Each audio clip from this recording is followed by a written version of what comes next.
There was a man who spent 40 years trying to touch the stars, and when he died, almost no one noticed. His name was Jerome Pearson, and he had a blueprint tucked under his arm that could have changed everything. Not a blueprint for a rocket, not a blueprint for a satellite or a space station or anything that burns fuel and screams into the sky. His blueprint was quieter than that, more patient, more impossible. He wanted to build a cable from the surface of the Earth all the way up to space, a ribbon of engineered material stretching 36,000 kilometers into the void, and he wanted to ride it there in a simple, silent elevator car. No explosion, no fire, no astronaut suit, just a door that opens, a car that rises, and the whole planet shrinking slowly beneath your feet. He called it the space elevator. And for a very long time, the world called it a fantasy. But here is the thing about Jerome Pearson that history tends to gloss over. He was not a dreamer in the romantic, careless sense. He was a rigorous aerospace engineer at the Air Force Research Laboratory. He held degrees that most people couldn't pronounce. He had spent years calculating orbital mechanics, structural loads, material tensile strength, cable dynamics under Coriolis forces. When he wrote his landmark 1975 paper proposing the concept in mathematical detail, he wasn't writing poetry. He was writing engineering. And still, the world laughed. This is not a story about a concept. This is a story about a man, a quiet, stubborn, brilliant man who watched the decades pass and the technology slowly crawl toward his dream, and who never stopped believing that one morning the phone would ring and someone would say, "Jerome, we're ready. Let's build it." That call never came in his lifetime. Let's go back to the beginning. Let's go back to a time before anyone on Earth had ever been to space at all. It was 1895, and a Russian schoolteacher named Konstantin Tsiolkovsky was standing at the base of the newly completed Eiffel Tower in Paris. He tilted his head back. He stared up at the iron lattice climbing into the gray Parisian sky. And something clicked in his mind that would not click in the minds of most engineers for another 80 years. If you could build something tall enough, he thought, and if you anchored it at just the right height where orbital mechanics and gravity reached a perfect balance, then you wouldn't need rockets at all. You could simply climb. Tsiolkovsky sketched out the concept in a manuscript nobody read. He imagined a tower rising from the equator all the way to geostationary orbit, 36,000 kilometers above the Earth's surface. The centrifugal force of the Earth's rotation would hold the upper end taut. Gravity would anchor the lower end down. The system would be in continuous, elegant tension. He died in 1935. The manuscript gathered dust. Decades passed. The concept drifted in and out of obscure scientific journals like a ghost that wouldn't stay buried. A Soviet engineer named Yuri Artsutanov published a variation on the idea in 1960, just 3 years after Sputnik. He called it a cosmic funicular. He imagined lowering a cable from a satellite already in geostationary orbit, slowly paying it out until the far end touched the ground. The satellite would remain stationary above one point on the equator. The cable would hang taut. Cargo could be winched up.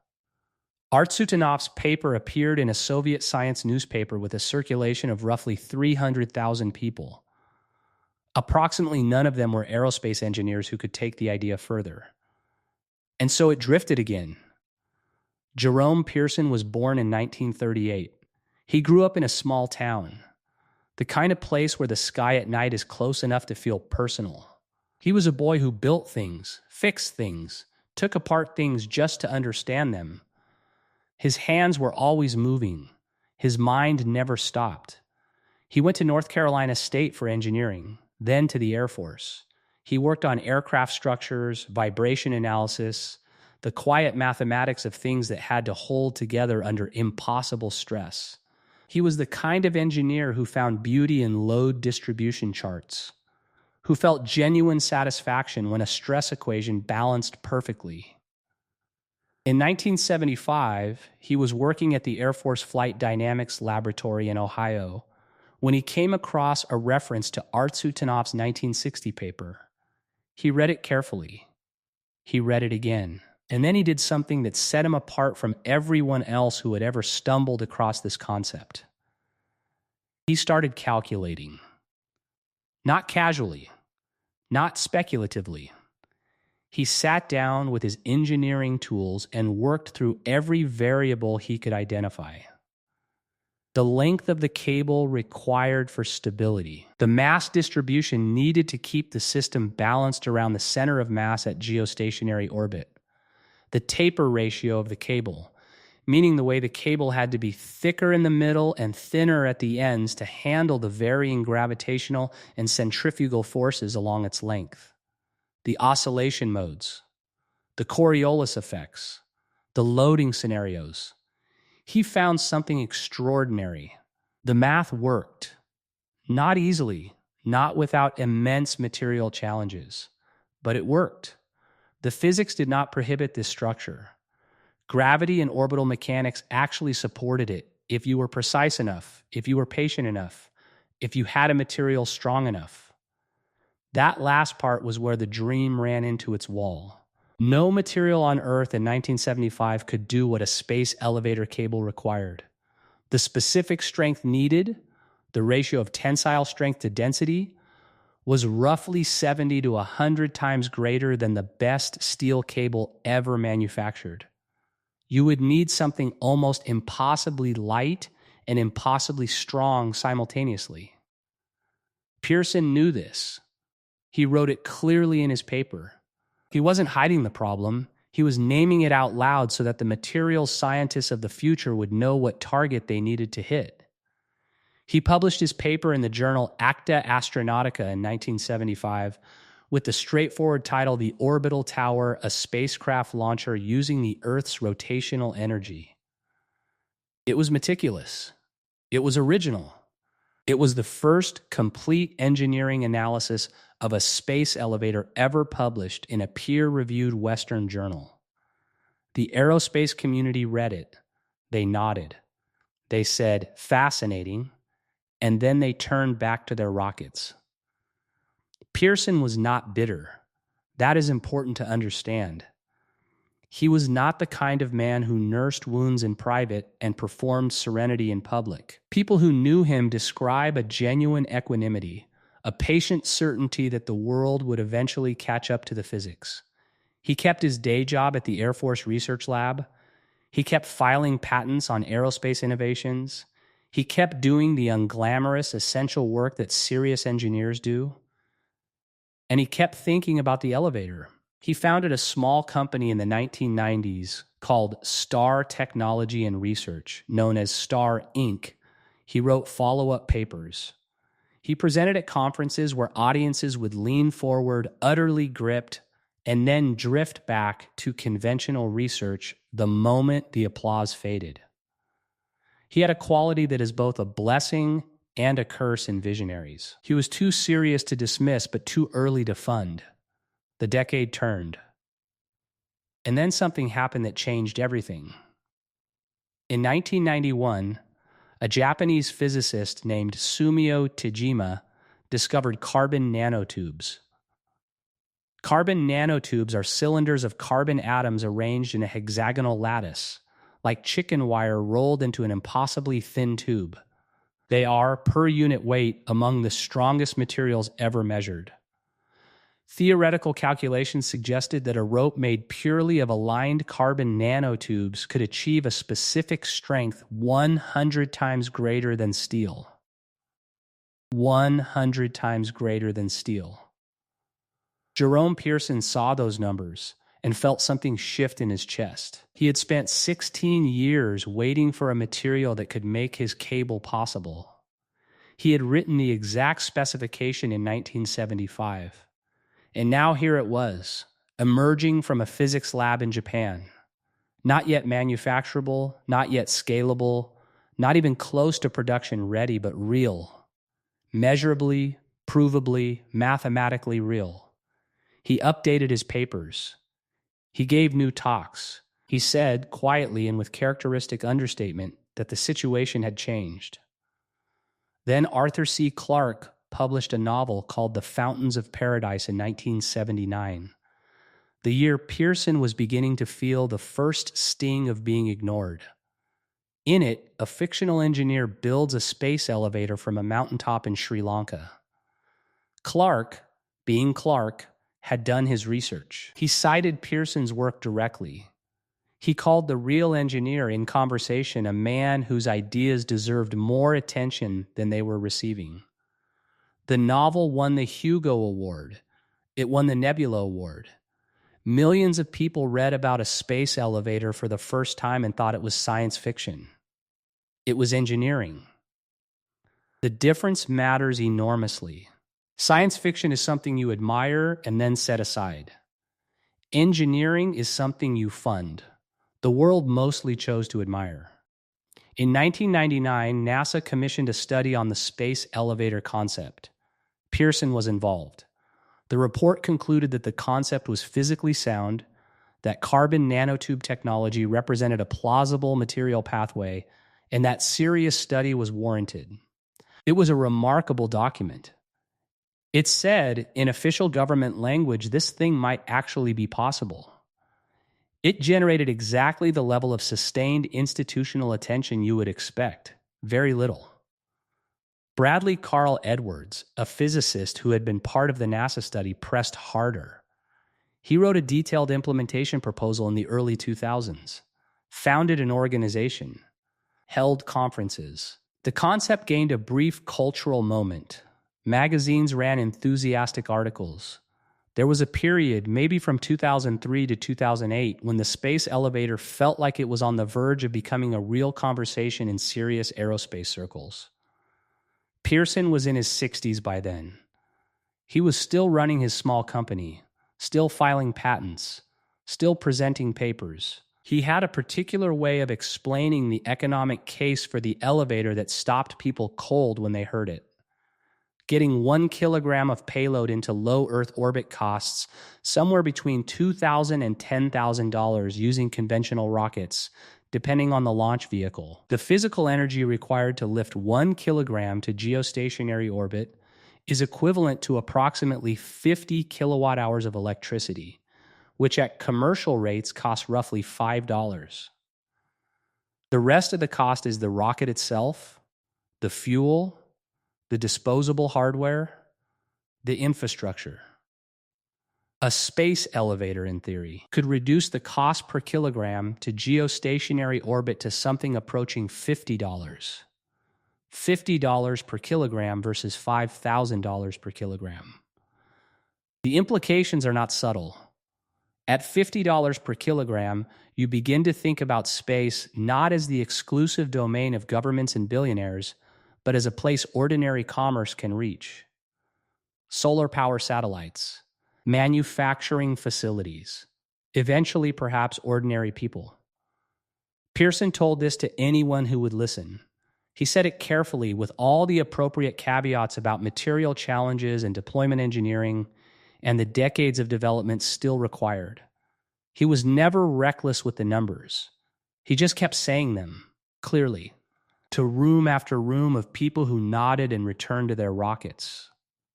He was a man shouting into a wind that kept changing direction just enough to carry his words away before they landed.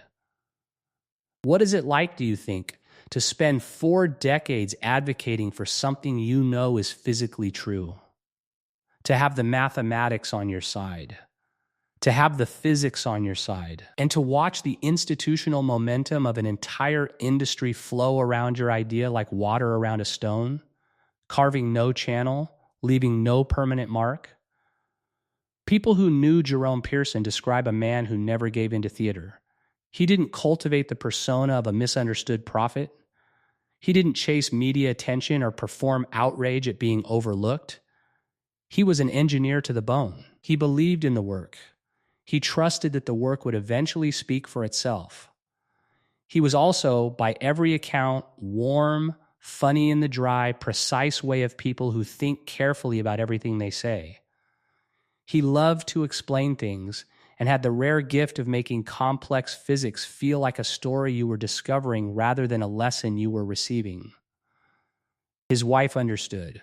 His colleagues respected him. His small circle of fellow space elevator advocates considered him the field's intellectual foundation, the person who had laid the mathematical groundwork that every subsequent proposal stood on. But foundations are invisible. That is the nature of them.